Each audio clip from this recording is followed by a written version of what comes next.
بسم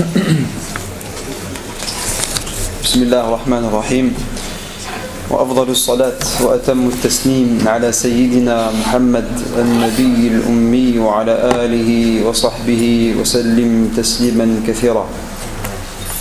اللهم علمنا ما ينفعنا وانفعنا بما علمتنا وزدنا علما وتفقها في الدين. آمين يا رب العالمين.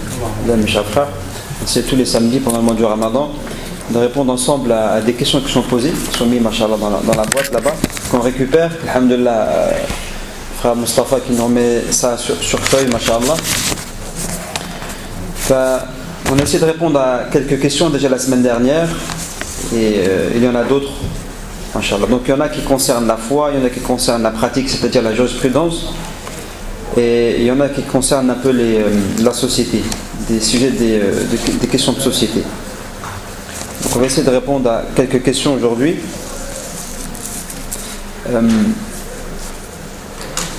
Les du'a peuvent-elles, ça c'est une sœur qui demande, les du'a peuvent-elles être faites en français? Une question intéressante que beaucoup de gens posent, que beaucoup de gens demandent. Est-ce qu'on a le droit de faire la du'a en français? La du'a, lorsqu'on lève les mains, on n'est pas en prière, c'est autorisé à 100%. C'est même demandé. Parce qu'Allah Azza wa Jal nous dit, demandez-moi et je vous réponds. Allah Azza wa Jal attend juste qu'on lui demande, qu'on lève les mains et qu'on demande à Allah subhanahu wa ta'ala. Et c'est qui a créé les langues? C'est Allah. Toutes ces langues, elles émanent et elles viennent d'Allah. Le chinois, le japonais, c'est-à-dire tous les dialectes qui puissent exister. Il y a des pays, je crois, les pays où il y a plus de dialectes.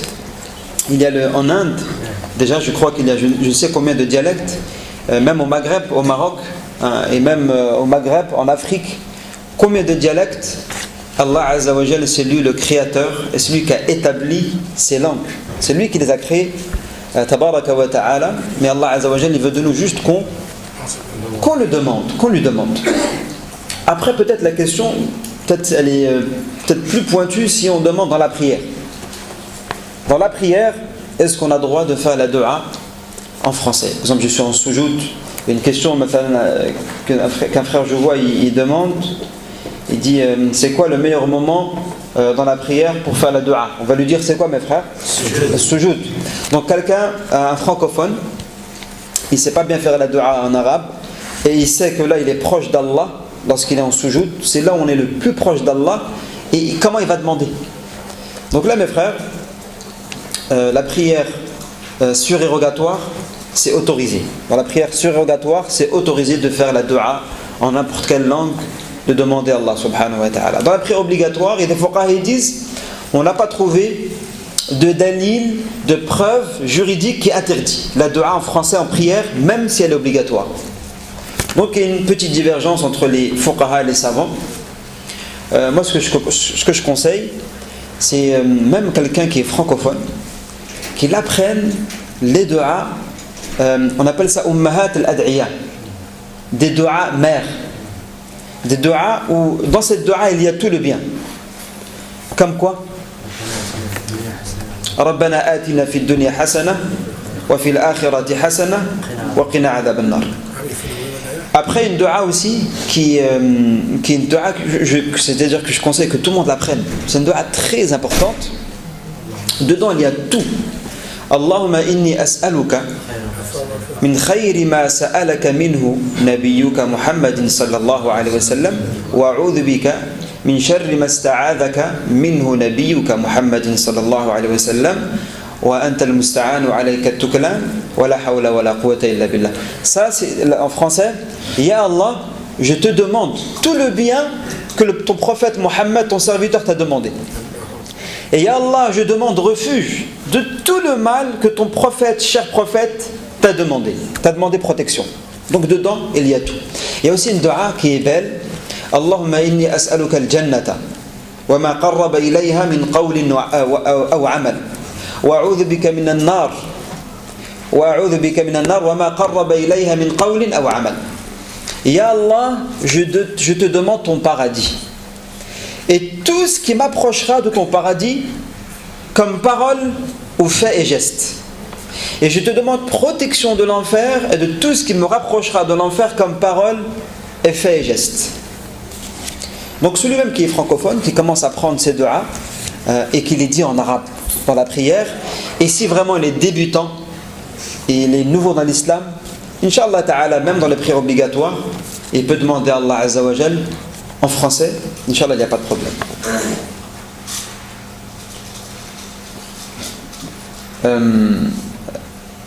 Voilà.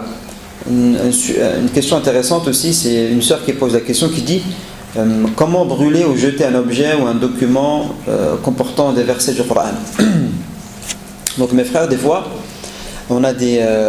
c'est pour ça mes chers frères, des fois il y a des gens qui font des prospectus ou des calendriers, alhamdoulilah, c'est-à-dire qu'ils sont donnés, mais le problème c'est qu'ils mettent des versets. Ils mettent des versets, ils mettent Bismillahir Rahmanir Rahim. Et après, lorsque tu l'as dans la main, après tu vas le mettre chez toi, mais après, le jour où tu n'en as plus besoin, comment tu vas t'en débarrasser? Et des fois, on nous donne des brochures.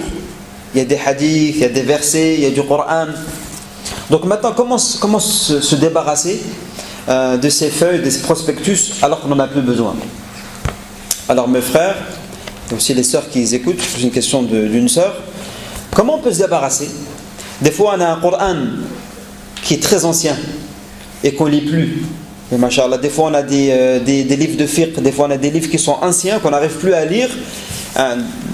Ce qu'on conseille, c'est bien de donner à des gens. Mais si, mathalan, le Coran, il manque beaucoup de pages, le livre, il manque beaucoup de pages, comment on peut faire? Première solution, c'est de le brûler, de stocker tout ça, et après dans le jardin ou dans un endroit, et c'est-à-dire de brûler ces livres et ces feuilles. Deuxième solution, c'est de les déchirer de façon que les paroles d'Allah ou le nom d'Allah, il n'est plus mentionné sur la feuille. C'est-à-dire le mot Allah, ça il est maintenant coupé en 2 ou en 3, c'est-à-dire il n'y a plus le mot Allah dans cette page-là. Je crois qu'aujourd'hui maintenant il y a des machines maintenant qu'on met la feuille dedans et qui déchirent ces papiers. Mais après il faut bien voir est-ce qu'elle les déchire suffisamment que le nom d'Allah disparaît. La troisième solution, c'est de les enterrer, mais dans un endroit que les gens ne passent pas, et un endroit loin des ordures. Et j'enterre tous ces morceaux de feuilles, tous ces livres qui a le nom d'Allah Azza wa Jal, je les enterre dans un endroit où il n'y a pas de passage, loin de tout le monde. Voilà. Si j'ai pas cette solution qui est proche, qu'est-ce que je fais? Je stocke tout ça chez moi et j'attends jusqu'à qu'il vienne à moi une de ces trois solutions. D'accord? Donc ça c'est même pour les objets. Pour objets ou feuilles, c'est la même. Donc on fera les mêmes choses, Inch'Allah. Il y a 3 choses à faire. Une des 3 choses à faire. Après, peut-on rattraper plusieurs prières non faites la veille? Peut-on rattraper plusieurs prières non faites la veille? Qu'est-ce que ça veut dire ça déjà, mes frères? Si c'est un frère qui a été ou une sœur qui a été négligent vers ses salawats, c'est un problème ou pas? C'est un problème. T'attends le lendemain pour rattraper le maghrib ou l'isha, c'est quand même grave de ne pas pouvoir rattraper. Je ne pense pas que c'est cette question. Après, une sœur qui n'a pas fait le maghrib et l'isha, elle était en période de menstru, elle se lève à l'fjr, elle voit qu'elle s'est purifiée, elle n'a pas à faire le maghrib et l'isha parce que c'est le matin. Et tout ça, on en a parlé longuement dans le fiqh. Une question importante peut-être, des fois, en hiver, quand les journées sont courtes, des fois on a du mal à rattraper les prières. On a du mal à faire les prières. Et nous, mes chers frères, on a bien expliqué qu'il fallait faire la prière en temps et en heure. C'est important ou pas? Ceux qui étaient là au fiqh, c'est important de faire le maghrib à son heure, le isha, dhuhr, asr, maghrib. Et le isha, alhamdulillah, il y a quand même un temps quand même qui est large. Après, il y a des gens qui te posent la question. La prière, tu n'as pas fait le maghrib et tu n'as pas fait le isha, tu commences par quoi? Tu commences bien sûr par le maghrib et puis après tu fais l'isha. C'est quand même bien de respecter le tartib. Exemple, chez les Malikiya, exemple, tu arrives au moment du isha et tu cours à la mosquée, tu vas à la mosquée pour être là-bas à salat al-isha. Tu voulais faire le maghrib puis après l'isha en jama'a, mais le problème c'est que tu es arrivé trop juste. Et là, les frères ils commencent à faire l'iqamat as-salat. Donc, comment que tu fais? Tu fais le maghrib tout seul et tu les rejoins à faire l'isha. Comment tu fais? Donc, quand il y a l'iqama, mes chers frères, quand le mu'adhin il fait Allahu Akbar, il fait iqamat as-salat, moi, je n'ai pas rentré dans une autre prière. Donc, ce que je fais, il y a deux avis. Bon, il y a le premier avis qui, nous, la plupart, on est malikites. On est issus du Maghreb, la plupart, on a vu nos parents, et nous-mêmes, on a des notions malikiya. Donc, ils nous disent de rentrer salat al-isha, de rentrer avec eux salat al-isha. Mais ce que je peux faire, moi je fais l'isha avec eux et je prendrai la récompense de quoi? De salat al-isha jama'a. Après, je fais quoi? Seul, je fais al-maghrib. Je fais al-maghrib et après je refais l'isha pour avoir le tertib. Parce que je ne peux pas faire l'isha, après je fais le maghrib. Allah il a fait subh, dhuhr, asar, maghrib, isha. Moi je ne peux pas faire subh, dhuhr, asar, isha, maghrib. Donc je fais avec eux l'isha pour prendre la récompense du isha. Et je fais le maghrib individuellement. Et après je refais l'isha pour avoir l'organisation et le tertib. Après il y a un deuxième avis. Bon, ça c'est pas l'avis de Malikiya. Ils disent, c'est-à-dire qu'on fait l'isha avec eux et qu'on fait uniquement le maghrib. Et s'il n'y a pas l'organisation, c'est pas très grave. Mais Inch'Allah, on essaie de respecter le premier avis, Inch'Allah ta'ala. Si quelqu'un se met à l'écart pour faire la maghrib. Non, c'est pas conseillé. Quand l'imam et la jama'a rentrent dans une prière, il y a même des fuqaha qui disent lorsqu'on fait le nafila, on coupe la prière. C'est quand l'iqama, qad qamati salah, ça y est, normalement, si je peux finir ma prière de salutation, s'il me reste quelques secondes et je vais rejoindre la jama'a, il n'y a pas de problème. Mais si je viens de rentrer dans les deux prières de salutation de la mosquée, et là il y a l'iqama, qu'est-ce que je fais? Je coupe, je fais juste assalamu alaykum et je sors de ma prière pour rejoindre les jama'a. Bon, après je vais répondre à une question qui est un peu similaire que je viens de voir. Un frère il demande si pendant la prière mes ablutions se sont rompues. Pendant la prière mes ablutions se sont rompues. Alors le frère il demande, est-ce que je fais le salam? Est-ce que je quitte la prière? Qu'est-ce qu'on lui dit? On lui dit, tu n'as rien à quitter. Tu as déjà quitté la prière, ça y est. Lorsque tu as rompu tes ablutions dans la prière, tu n'as plus besoin de dire salam alaikum. Pourquoi tu vas dire salam alaikum? Ça y est. C'est lorsque tu as rompu tes ablutions, assalamu alaikum. Ça y est, tu n'as plus besoin de bouger la tête et de dire assalamu alaikum. Tu quittes les rangs. Et quelques fuqaha, des fuqaha, ils conseillent que lorsque quelqu'un il quitte la salat al-jama'a, alors que ses ablutions sont rompues, qu'est-ce qu'il fait? Il est conseillé qu'il se tient les narines, le nez, de façon que les gens comprennent qu'il s'est passé quelque chose qui va quitter, c'est-à-dire qu'a perdu le goût. Et aussi, Allah alam, c'est peut-être une protection quand tu fais ça, parce qu'il y a des gens, ils ont la main facile. Quand ils te voient passer, ils te font comment? Ils te font comme ça. Ça, c'est moi qui ai pensé, Allahu alam. Et des fois, quand tu sors de la prière, et des gens, ils sont concentrés dans la prière, et à peine ils voient une personne, tout de suite il met la main, et des fois il peut te mettre un coup, il peut te taper ici, là, et il te fait une prise de karaté. Donc en même temps, c'est une protection. Tu tiens ton nez et tu te protèges. On ne sait jamais si quelqu'un il est un peu chaud, alhamdoulilah, une protection. Masha'Allah. Taïb, une dua, encore des sœurs, peut-on ou doit-on lever les mains pendant les duas de l'imam? Lorsque l'imam il fait la dua le vendredi, ou là des fois on est après un dars, donc en règle générale lorsqu'on finit un dars on fait quoi? Quel dua on dit à la fin? Kafaratul majlis, on dit subhanakallahumma bihamdik nashhadu an la ilaha illa. Il n'y a pas besoin de faire une dua. Mais des fois mes frères, il y a un grand rassemblement, il y a du monde, il y a des gens qui ont fait des kilomètres, qui sont venus. Et là, mes chers frères, et peut-être c'est un homme pieux, un grand savant qui fait un discours. Donc des fois, à la fin du discours, on prend l'occasion de faire une dua collective. Et il y a des gens, qu'est-ce qu'ils font? Qui veulent suivre la sunna, soi-disant, et ils ne lèvent pas la main. Et des fois même le vendredi, il y a des gens qui ne lèvent pas la main. Le vendredi, ils restent les mains comme ça, ils ne lèvent pas les mains. Donc mes chers frères, faut savoir que le prophète sallallahu alayhi wa sallam, dans chaque dua qu'il faisait, il levait la main. Dua est égal lever la main. Et les hadiths al-mutawatira, c'est les hadiths qui sont venus pas d'un compagnon qui a dit à un compagnon qui a dit à un tabi'i. Non, Mutawatira, c'est-à-dire un grand groupe de compagnons a transmis un grand groupe de tabi'in, et un grand groupe de tabi'in a transmis comme ça à la Ummah, qu'ils ont bien dit que le prophète sallallahu alayhi wa sallam et les compagnons, à chaque moment qu'ils faisaient la dua, ils levaient la main. Il y a aussi un beau hadith, le prophète sallallahu alayhi wa sallam dit qu'Allah azza wa jal ressent de la pudeur, al-haya, envers celui qui lève la main, c'est-à-dire qui lève la main et qu'Allah azza wa jal ne répond pas à sa dua. Qu'Allah azza wa jal yastahi. Allah azza wa jal yastahi, qu'une personne lève la main devant Allah et Allah azza wa jal lui laisse ses mains vides. Allah azza wa jal, lorsqu'on lève les mains, Allah nous comble nos mains, inshallah ta'ala. Donc mes frères, pendant le vendredi, on va entendre des savants, surtout de la péninsule arabique, qui vont dire voilà, on ne lève pas les mains, il n'y a pas de dalil pendant le khutbah de Jumu'ah, parce que le imam il ne lève pas les mains. Mais l'imam et le ma'moum, c'est deux choses différentes. Et ils disent voilà que c'est. Ils ne vont pas jusqu'à dire que c'est bid'a, mais voilà, c'est pas la sunna. Nous, mes frères, on dit il n'y a pas de dalil. Celui qui dit qu'il n'y a pas de dalil de lever les mains dans la dua, nous lui dit c'est quoi ton dalil de nous dire de ne pas lever les mains pendant la dua? Souvent on lui rejette la question. Alhamdulillah, la haraj qu'une personne lève ses mains pendant n'importe quelle dua. La haraj fi dhalik.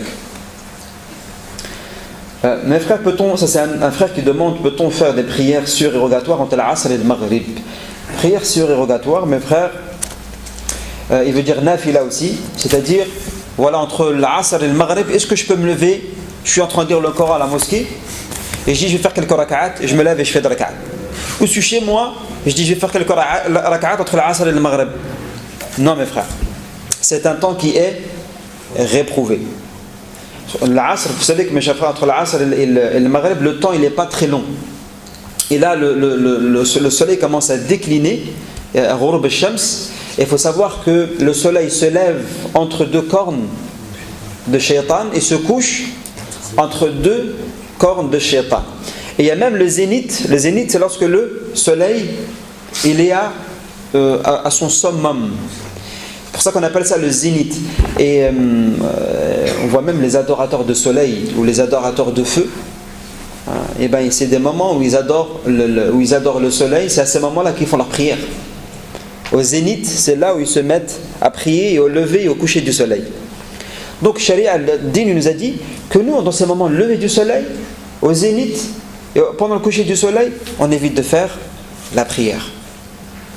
Mais il y a des prières qu'on peut faire, mes chers frères, des prières qui sont peut-être autorisées. Imam Malik, c'est clair. L'imam Malik, il dit bien, mes chers frères, il faut savoir qu'il y a un très grand débat entre les fuqaha. Un débat houleux entre les grands savants, entre les anciens savants. Est-ce qu'on a le droit de faire des prières surérogatoires? Lorsque je rentre à la mosquée, est-ce que je peux faire 2 rak'at ou pas? Tahiyat de salutation de la mosquée. Donc il y a un débat très houleux. Moi-même, j'ai fait un petit peu de recherches, j'ai regardé leur dalil, chacun a des preuves, chacun a des confirmations du Coran, de la Sunna. On ne peut pas s'en sortir, on n'arrive pas à sortir un avis pondérant, choisir un des deux. Mes frères, alhamdoulilah, nous la plupart, comme je disais, on est malikiya et on a une certaine culture malikiya. Et Imam Malik nous dit, mes chers frères, que lorsqu'on rentre à la mosquée, il n'y a pas de prière, tahiyya de salutation de la mosquée lorsqu'on rentre dans la mosquée. Ça, c'est le madhab al-maliki. Donc, si on voit, mes frères, des frères prier, qui font la salutation de la mosquée entre l'Asr et le Maghrib, alhamdoulilah, ils ont un appui, c'est-à-dire ils suivent des fuqaha, ils suivent peut-être une école, ils sont sous la tutelle de fuqaha. On ne va pas faire taghir al-munkar. On ne va pas leur dire oui, mon frère, fais pas de prière surrogatoire. On évite de faire. Mais, quand même, je veux rappeler quelque chose. Des fois, mes frères, on arrive surtout au Maghreb, par exemple en Algérie, au Maroc, en Tunisie, la plupart des gens, nos grands-parents et nos familles là-bas, ils sont quoi? Malikites. Les gens ne font pas 2 rak'at quand ils rentrent à la mosquée entre l'Asr et le Maghrib. Donc moi, le petit français qui vient de France, je ne vais pas venir, masha'Allah, là-bas, et tous les gens ne font pas 2 rak'at, et moi je vais venir et je vais faire 2 prières de salutation. Ça peut faire, mes chers frères, des problèmes. Et les anciens qui ne comprennent pas, ils disent non, il ne faut pas faire 2 rak'at entre l'Asr et le Maghrib, et ça peut faire polémique. Donc quand les gens, alhamdoulilah, ils suivent une école, surtout on essaie d'éviter et de respecter l'école dans laquelle ils sont.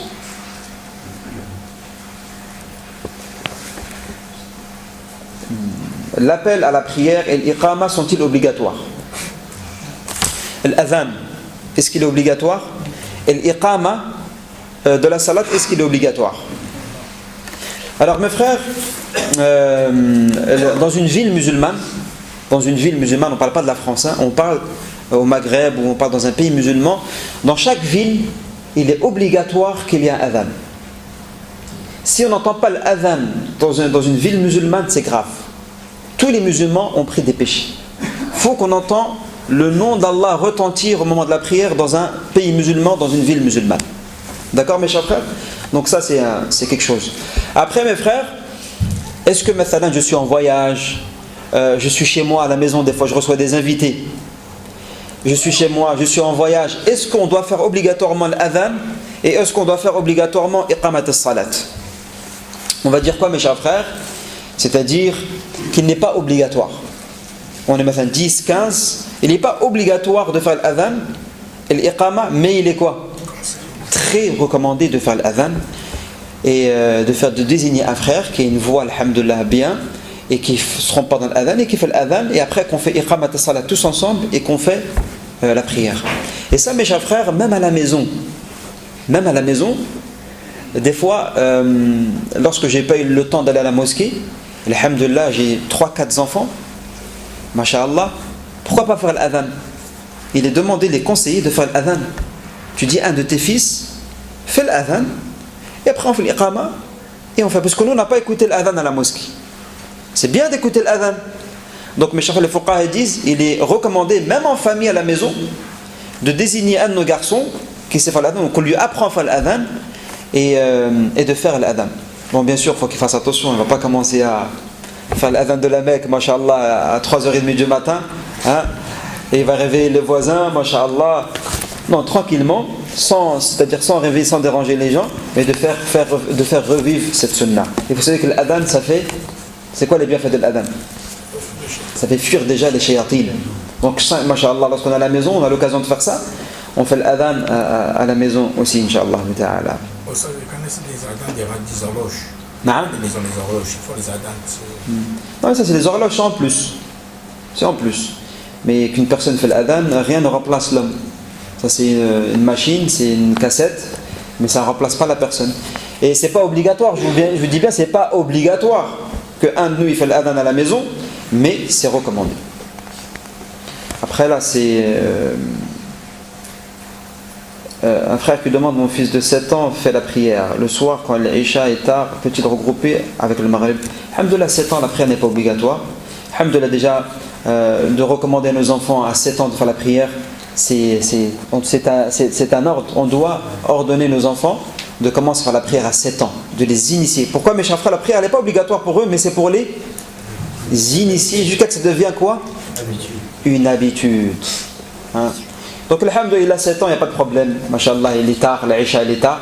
Il fait le Maghrib, après il fait l'Isha. Il fait le Maghrib et il fait l'Isha après. Il n'y a pas de problème, Inch'Allah ta'ala. Après, un homme lui demande, apparemment c'est un homme d'affaires, il dit, un homme peut-il porter une cravate en soie, sachant que la cravate ne touche pas la peau, mais la chemise?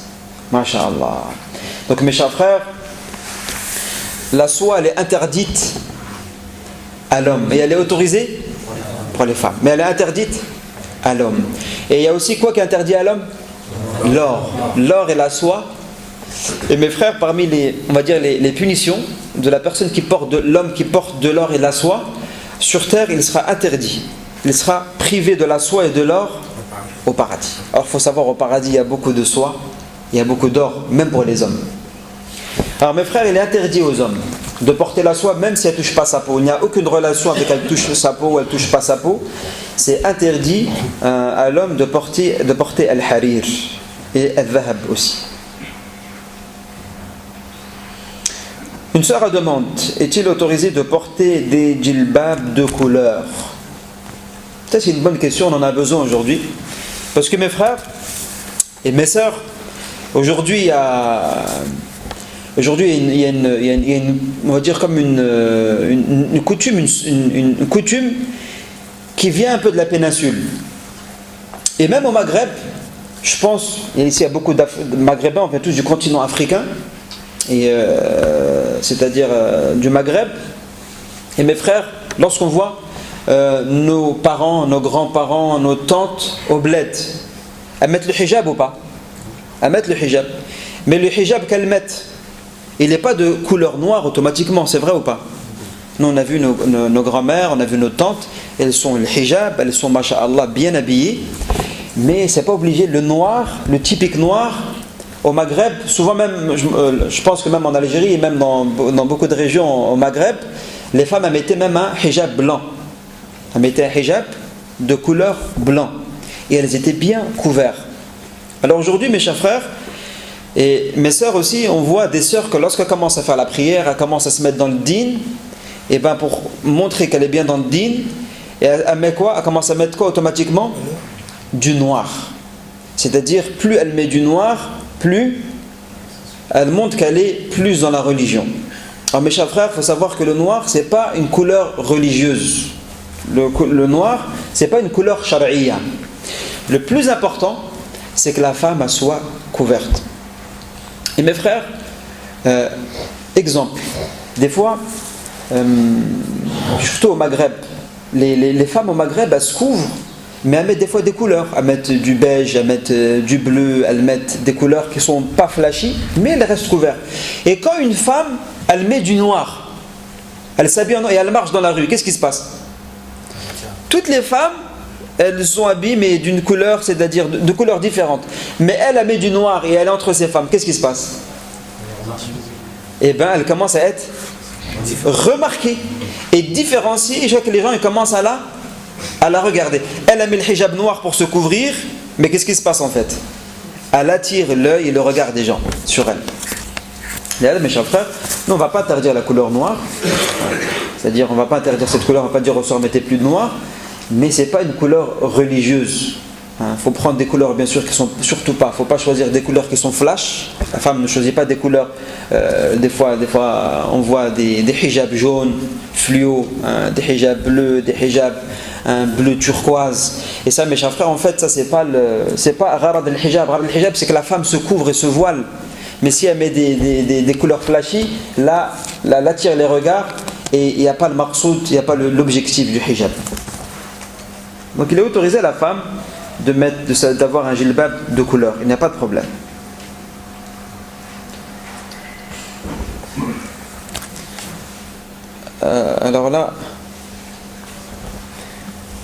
Alors un frère il demande si on commence à prier et que l'on ne connaît pas encore de sourate, peut-on prier en lisant un Coran?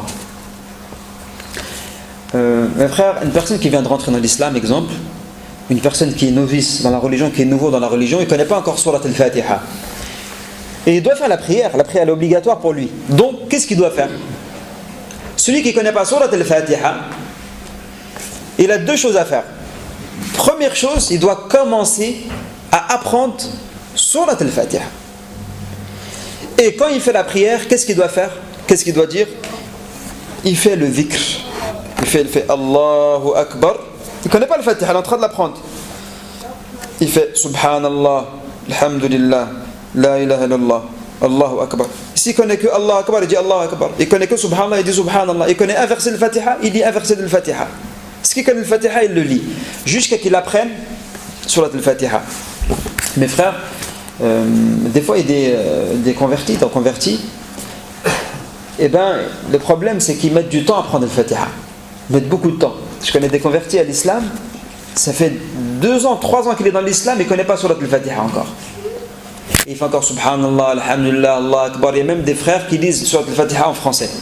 Donc là mes chers frères, il est important de commencer à apprendre surat al-Fatiha et on fait le rappel de ce qu'on puisse dire. Subhanallah, Alhamdulillah. Le prince sépare le ruku', il dit Subhanallah, Subhanallah. Le sujoud, il dit Subhanallah. Ce qu'il connaît comme dhikr, comme rappel, et bien il le dit dans la prière jusqu'à qu'il apprend surat al-Fatiha. Après, on va voir des questions peut-être qui sont un petit peu urgentes. Il dit, une femme a posé la question, une femme séparée de son mari depuis plus de 7 mois, est-elle toujours mariée religieusement? Mon frère, ce qui sépare le couple, il y a quoi? Un couple qui était marié par les liens sacrés du mariage, il n'y a qu'une chose qui les sépare. C'est quoi? On va dire, c'est talaq. C'est que l'homme prononce le divorce. Après, il y a d'autres moyens. Après, il y a aussi le khul', c'est quand il y a un grand litige entre l'homme et la femme et l'homme ne veut pas divorcer. Exemple, des fois, comme le frère disait bien hier, que des femmes viennent voir son mari et lui dit, écoute, on divorce. Il lui dit pourquoi? Il lui dit pourquoi on divorce? Et il dit voilà, on divorce.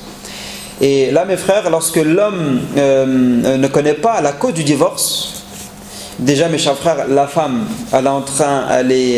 c'est-à-dire elle vient de commettre un grand péché.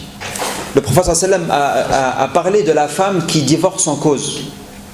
C'est-à-dire, la femme vient de faire un très grand péché. La femme qui divorce sans cause. Et même l'islam, elle a dit, le mari a le droit de ne pas la divorcer. Il dit, écoute, moi, il n'y a rien. Moi, j'ai été réglo, toi, tu n'as pas été réglo, je ne te divorce pas.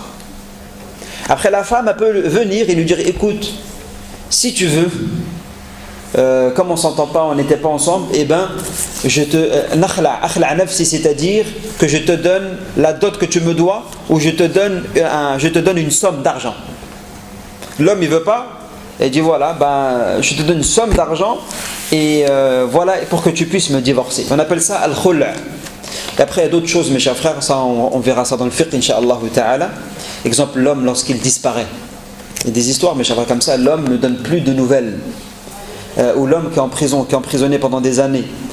L'homme qu'on ne sait pas il est où. Tout ça c'est des ahkam qu'on verra dans le fiqh, incha'Allah ta'ala, mais ce n'est pas le sujet aujourd'hui. Une sœur demande.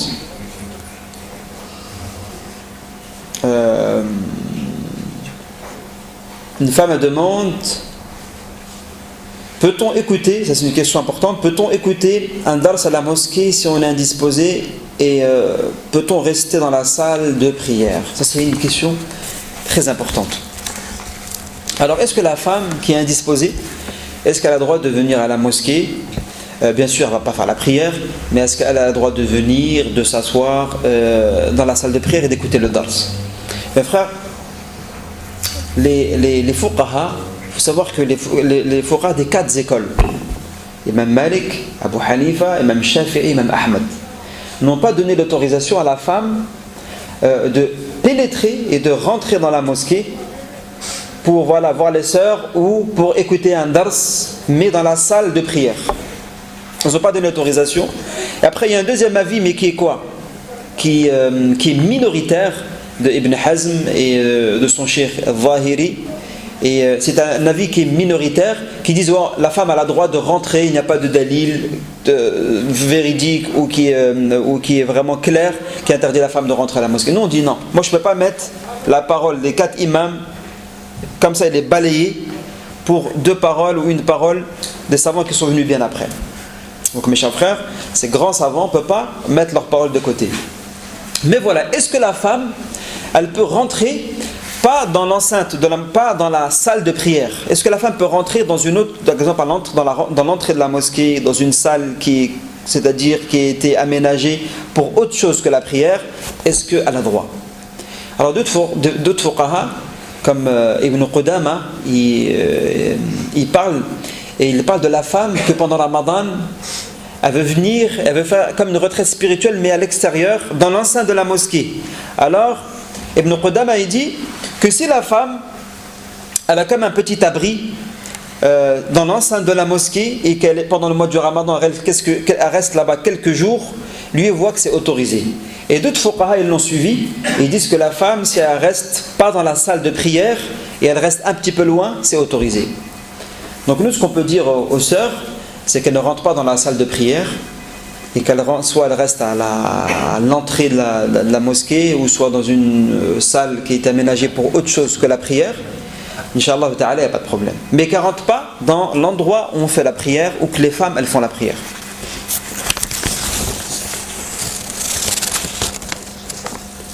Après, il y a une sœur qui demande, si un homme a 2 femmes, doit-il la même dot pour chacune? Ce n'est pas un homme qui va poser cette question, mais c'est des femmes qui vont poser cette question. Une question intéressante pour les femmes. Est-ce qu'elle a le droit de donner plus, moins, pareil, pas pareil? Donc là, mes frères, mes sœurs, est-ce que la dot elle doit être égale? Quelqu'un qui a plusieurs femmes, est-ce qu'il doit donner à chaque fois la même dot?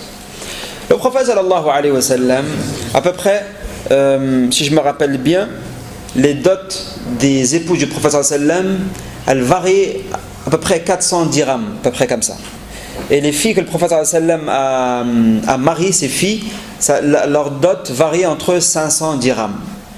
Après, les fuqaha sont penchés, est-ce qu'on a le droit de donner une autre dot supérieure à la première femme ou le contraire?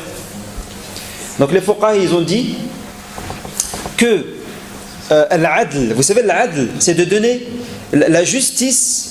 Lorsqu'un homme se marie avec plusieurs femmes, elle doit être, on va dire, dans 3 choses. Elle doit être dans 3 choses. Al-mabit, c'est les nuits qui passent ou les jours qui passent, qu'a partagé.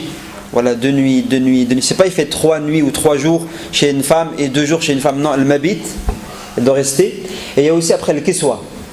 Le kiswa, c'est-à-dire tout ce qu'il habille sa femme, tout ce qu'elle a besoin comme habit et nourriture, ça doit être égal. Après, mes chers frères, dans les cadeaux, est-ce qu'il a le droit de donner un cadeau, c'est-à-dire, exemple, un cadeau de 20 € à elle, mais un cadeau de 50 € à elle, ou lui donne quelque chose qui a plus de valeur? Là, les fuqaha, ils ont dit, on ne peut pas dire à l'homme de donner la justice dans ça. C'est-à-dire le même cadeau pour les 4 femmes, les mêmes cadeaux pour les 3 femmes. Là, l'homme, il ne va pas s'en sortir et à la fin, il va devenir fou. À chaque fois, il doit acheter les mêmes choses, les mêmes pareils. Il a des enfants à gérer, il ne peut pas s'en sortir. Après, les fuqaha, ils disent, il n'y a pas de problème si des fois les cadeaux se diffèrent d'une femme à l'autre, il n'y a pas de problème. Donc ça, au niveau surtout des fois, mes chers frères, des fois la femme qu'une personne peut avoir, des fois elle est issue d'une famille qui est un petit peu aisée, et l'autre elle vient d'une famille qui est beaucoup moins aisée. Donc vous savez, le cadeau des fois c'est pas le même. Elle, un cadeau de, machallah, de quelques euros, elle va être très content, et l'autre elle va pas être contente. Il faut un cadeau qui soit meilleur pour la satisfaire. Et le cadeau, faut la joie rentre dans le cœur. Donc les fuqaha disent, les cadeaux, il n'y a pas de problème, et même la dot, elle peut être différente. La dot aussi, elle peut être différente d'une femme à l'autre. Bon, après c'est un non-sujet, nous on a donné juste, on a parlé juste d'une chose, mais après c'est un non-sujet à parler et à développer, on ne peut pas en parler aujourd'hui. Après, mes frères, une question intéressante. Une jeune fille doit-elle prendre le nom de son mari ou doit-elle garder le nom de son père? C'est une question intéressante et pas mal de gens posent. Mes frères, il faut bien comprendre une chose, c'est que normalement personne ne doit prendre le nom de quelqu'un d'autre. Je ne dois pas m'appeler avec le nom de quelqu'un d'autre. Exemple, moi, mon nom de famille c'est exemple Abdullah. Je ne peux pas m'appeler, exemple, parce qu'il faut savoir qu'il faut le nom de famille, mes frères, le nom de famille. Avant, les gens n'avaient pas un réel nom de famille. Avant, les gens, ils avaient quoi avant? Avant, les gens, ils avaient une tribu. Qabila de Kada, la tribu de Kada. C'était comme, on va dire, le nom de famille aujourd'hui. Et les gens disaient pas Mohamed, exemple, son nom de famille, Abdel Qadir, Mohamed Kader. Avant, c'était pas comme ça. Avant, les gens disaient comment? Mohamed, fils de Abdel Qadir, exemple. C'était toujours Ibn. Voilà. Donc avant, c'était comme ça. Maintenant, il y a le nom de famille qui est apparu. Et vous savez que dans les pays, dans le Maghreb, en Algérie, au Maroc, en Tunisie, dans les pays musulmans, vous savez, même lorsqu'il y a le mariage civil, la femme, elle garde son nom de jeune fille, elle garde son nom de famille dans le livret de famille, tout. C'est-à-dire, un tel s'est marié avec un tel.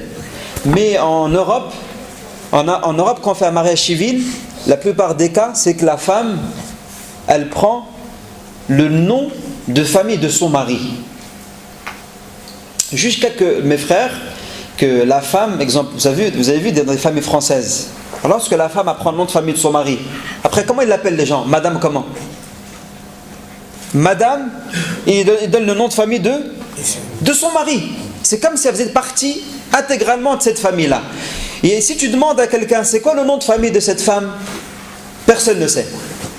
Madame Durand, elle s'est mariée avec Monsieur Durand. C'est Madame Durand jusqu'à qu'elle meure. Et même les gens ne connaissent pas réellement bien son nom de famille à elle. Son nom de famille, il est parti.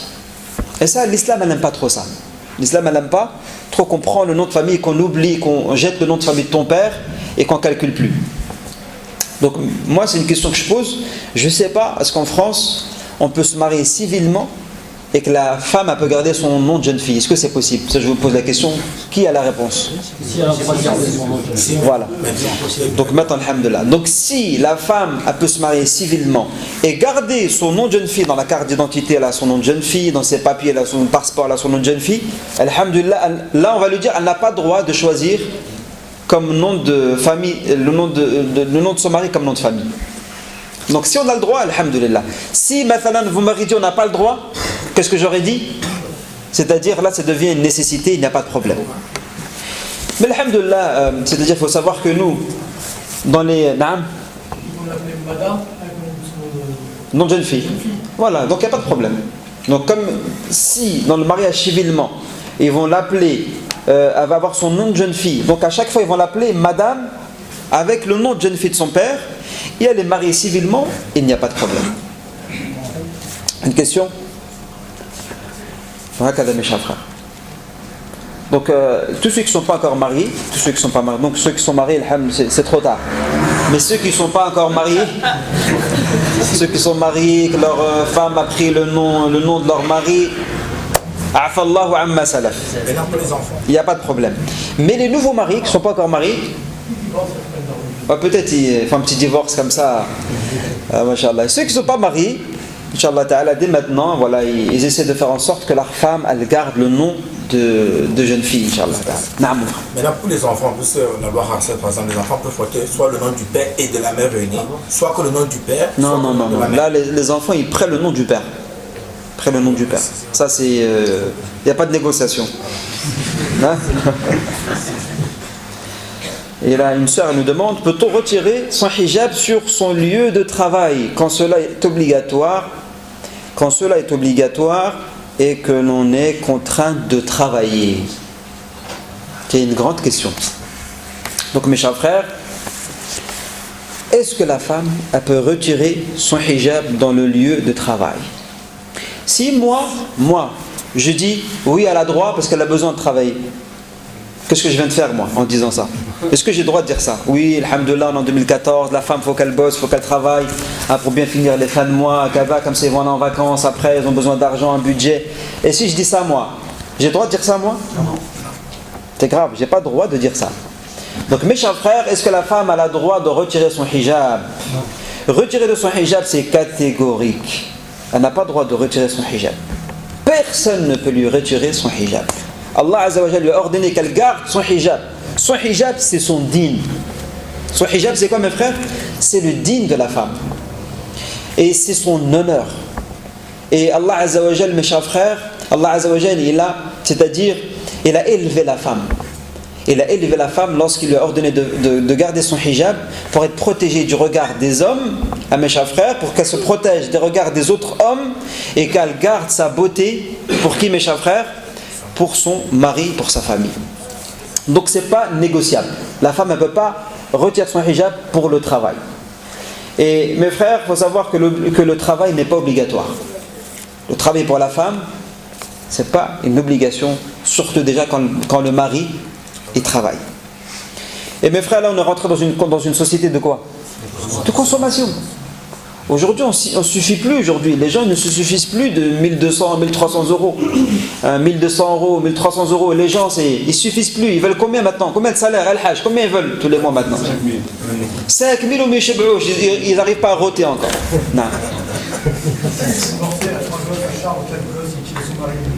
Voilà, ça je vais y venir. D'abord, on parle du...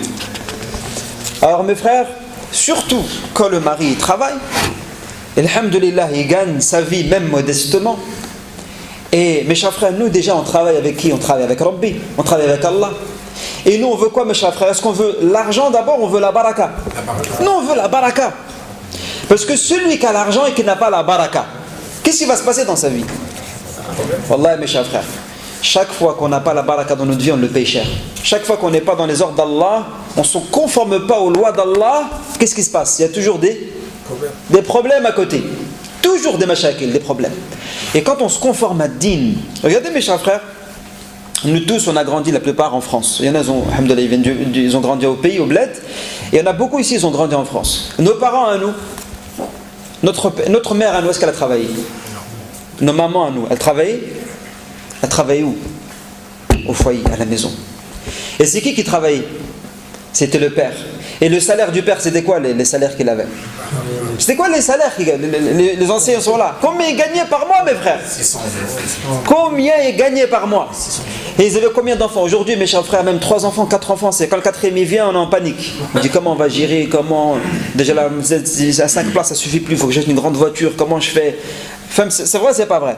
Il y a des gens, pour eux, c'est la crise juste dès qu'il a 4 enfants. Alors, il faut savoir qu'un enfant, chaque enfant qui vient, c'est quoi? Chaque enfant qui vient, il vient avec son risque.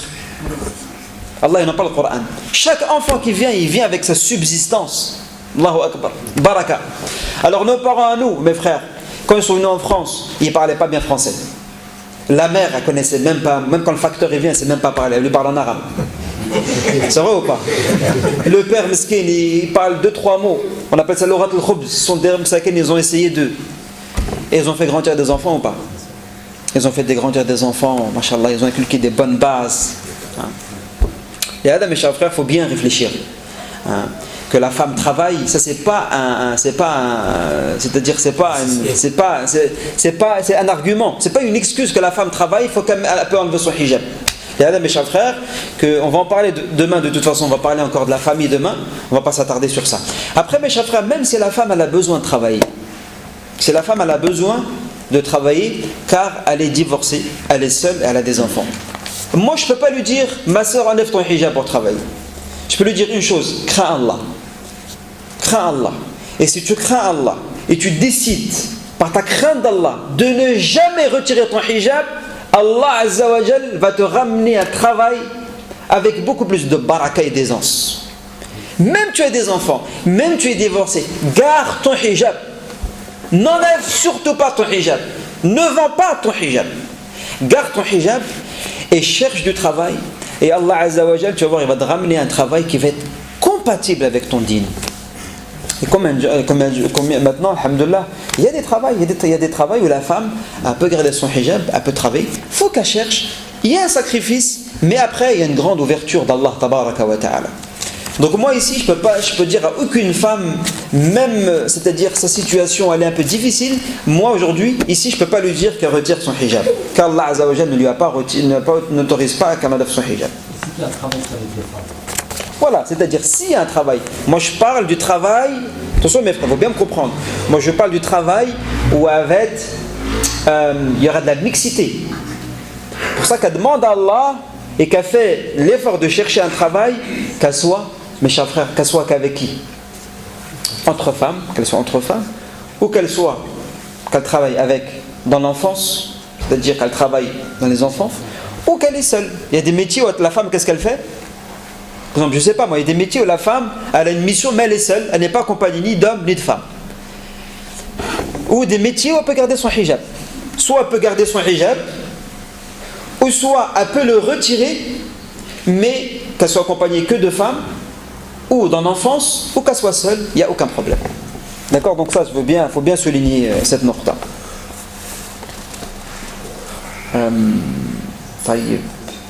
Après une question un petit peu... Une question que peut-être je pourrais répondre à moitié. Ça, c'est une sœur qui demande, je veux me marier avec c'est-à-dire un non-arabe, avec un converti, mais ma famille ne l'accepte pas. Que dois-je faire? Ça, je peux répondre qu'à la moitié de la question. Je pourrais répondre qu'à la moitié. Parce que mes chers frères, qadiyat al-zawaj wa nikah, c'est une grande affaire. Et c'est pas une fille et un garçon qui se marient, mais c'est deux familles. La fille, elle a sa famille, elle a son père. Et il y a aussi les coutumes qui sont profondes, qui sont là. Et donc c'est un peu lourd en conséquence. Donc moi ce que je conseille, il ne faut pas faire de forcing. Le forcing, mes chers frères, souvent il mène à des problèmes. J'ai vu quelques frères convertis à l'islam, mais c'est-à-dire voilà voilà, ils ont choisi une fille, ils se sont aimés, voilà, et après ils ont voulu se marier. Et la famille, c'était un non catégorique, c'était pas un non à moitié, parce que des fois il y a un non à moitié. Le père il est pas trop d'accord, la mère, mais des fois c'est catégorique. Ils sont prêts à la renier de leur famille. Et c'était le cas. Alors la fille, elle a suivi son mari, ils se sont mariés. Et après, je connais pas mal d'histoires où qu'à la fin, 1 an, 2 ans, la mère ne lui parle plus, ses parents ne lui parlent plus, ses frères ne lui parlent plus, en quarantaine. Et elle s'est retrouvée qu'avec son mari. Et lui, son mari, il n'a pas de famille, lui aussi, il est en quarantaine. C'est-à-dire les deux, ils ont été reniés. Ils se retrouvent que lui et elle. Et après, c'est quand ils commencent à avoir du grain de sable dans la machine. Et il suffit qu'ils ne s'entendent pas sur un truc, sur 2 trucs. Et après, ça finit en comment? En divorce. Donc, surtout mes chers frères, pas de forcing. S'il y a un problème là, alhamdoulilah, normalement la famille, quand il y a un homme pieux qui vient qui frappe à ta porte, un homme qui a la piété, qui craint Allah, un homme qui aime le dîn, un homme qui fait ses prières, qui est rigolo, lui il va protéger ta fille, même s'il est reconverti à l'islam, mais lui il va reconvertir ta fille, lui il va prendre ta fille vers le haut, vers Allah tabaraka wa ta'ala. Nous normalement on n'a pas le droit de lui dire non.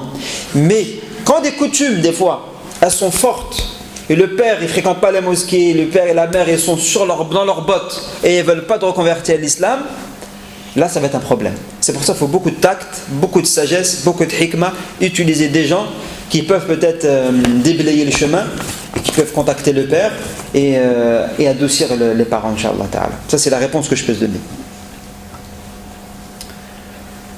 Et une question aussi qui est d'une sœur, elle dit un homme, je crois que ça va être la dernière, elle dit si un homme peut-il reconnaître un enfant qui n'est pas le sien et lui donner son nom? Quelles sont les règles de l'adoption? Donc mes chers frères, on vient de parler justement de l'homme et la femme, le nom de jeune fille.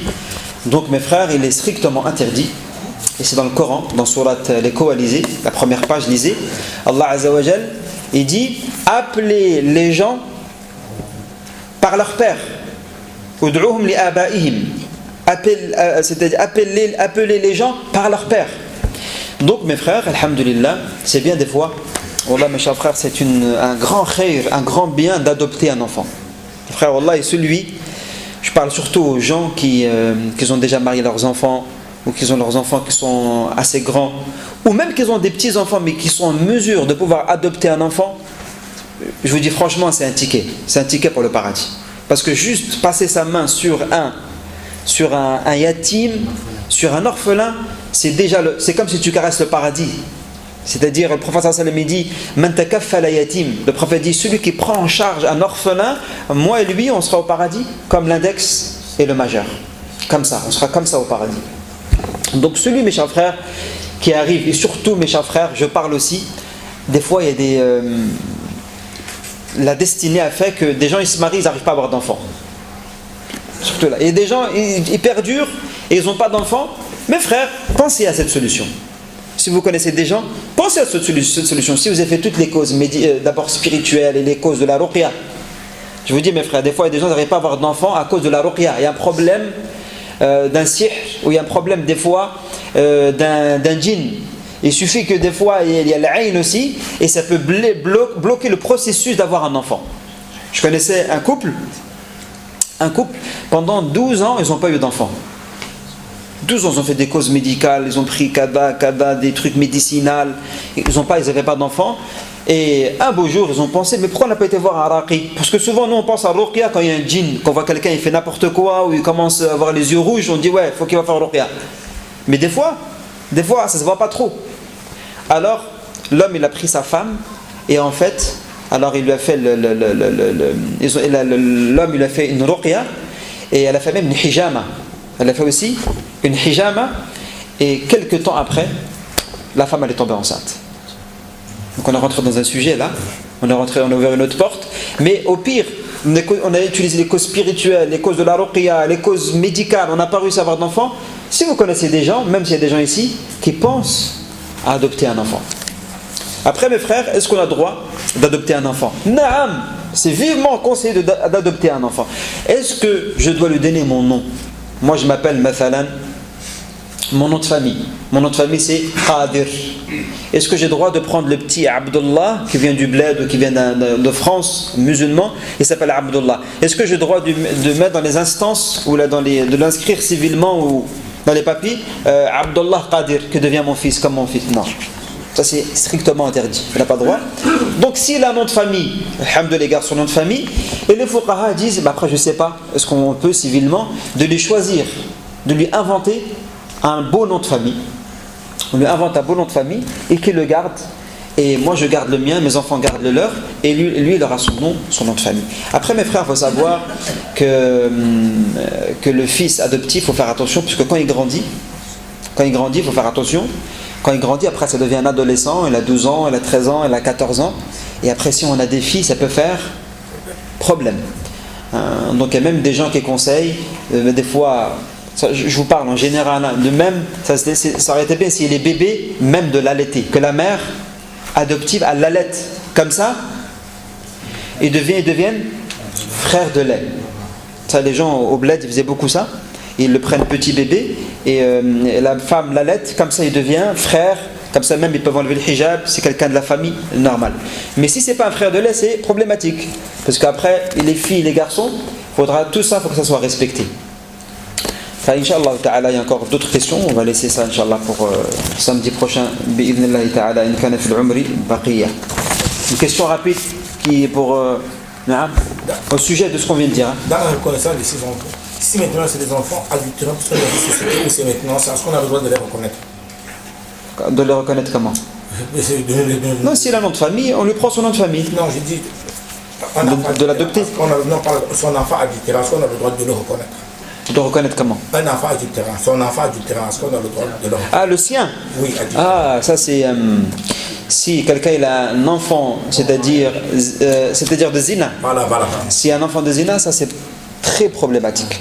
C'est très problématique. Et ça, les fuqaha ont beaucoup parlé. Maintenant, il faut savoir que normalement, l'enfant de zina, yunsab ila ummihi. Normalement, il prend le nom de famille de sa mère. Après, heureusement qu'il y a les fuqaha ahnaf. Les fuqaha hanafiya, ils ont donné des facilités. Ils ont dit que s'il y a un enfant de zina et les gens n'étaient pas au courant, les gens pensaient que pour couvrir ça, ils peuvent se marier. Et après, par le temps, c'est-à-dire que le fils, en fait, lui, c'est un enfant adultérin, on appelle ça, je ne sais pas comment on appelle. Et bien après, comme il était couvert par le mariage, et bien aussi il peut être couvert, et il peut prendre, dans ce cas, le nom du père. Tout ça, c'est une mas'ala à bien détailler, et c'est-à-dire à voir en privé et qu'on puisse discuter encore plus. سبحانك اللهم وبحمدك نشهد ان لا اله الا انت نستغفرك ونتوب اليك سبحان ربك رب العزه عما يصفون وسلام على المرسلين والحمد لله رب العالمين. Machallah, je vois que là ils ont mis les affiches là, machallah, le projet de la mosquée, on peut voir, jeter un coup d'œil, machallah.